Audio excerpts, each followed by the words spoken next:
आपण म्हसळा पंचायत समितीच्या कार्यालयासमोर आहोत. तिथे असहकार व बेमुदत काम बंद आंदोलन सुरू आहे.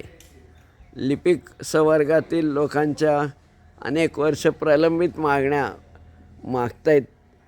आपण त्यांच्या अध्यक्षांना विचारूया काय एकंदर तुमचं प्लॅनिंग आहे शासनाविरुद्ध.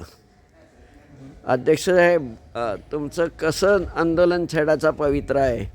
जय महाराष्ट्र शासकीय निमशासकीय अधिकारी व कर्मचारी संघटनेच्या वतीने माननीय राज्याध्यक्ष ढाले साहेब यांच्या वतीने लिपिक संवर्गाची जी 4थ्या वेतन आयोगापासून वेतन त्रुटी आज तागायतपर्यंत प्रलंबित आहे, त्यासाठी हा आंदोलन आम्ही काम बंद आंदोलन कर्मचारी लिपिक वर्गीय कर्मचारी सगळे काम बंद आंदोलन करण्यात आलेलं आहे. त्या आमच्या लिपिक वर्गीय संवर्गाच्या आधी तलाठी, ग्रामसेवक अनेक असे संवर्ग आमच्या लिपिकांच्या संवर्गासाठी सोबत होते, परंतु त्यांना पुढे संवर्गात वेतन त्रुटी वाढवून आम्हाला जशा तशा ठिकाणी ठेवून 4थ्या आयोगापासून वेतन त्रुटी आमची दूर केलेली नाही. तरी त्यासाठी आम्ही काम बंद आंदोलन करून शासनास अशी आम्ही विनंती करतोय की आमची 4थ्या वेतन आयोगापासून वेतन त्रुटी दूर झाली पाहिजे व जुनी पेन्शन जशी तशी लागू झाली पाहिजे. त्यासाठी आम्ही हा आंदोलन छेडला आहे. तरी याची शासनाने दखल घ्यावी अशी मी विनंती करतो. 4थ्या वेतन आयोगाची वेतन त्रुटी दूर झालीच पाहिजे.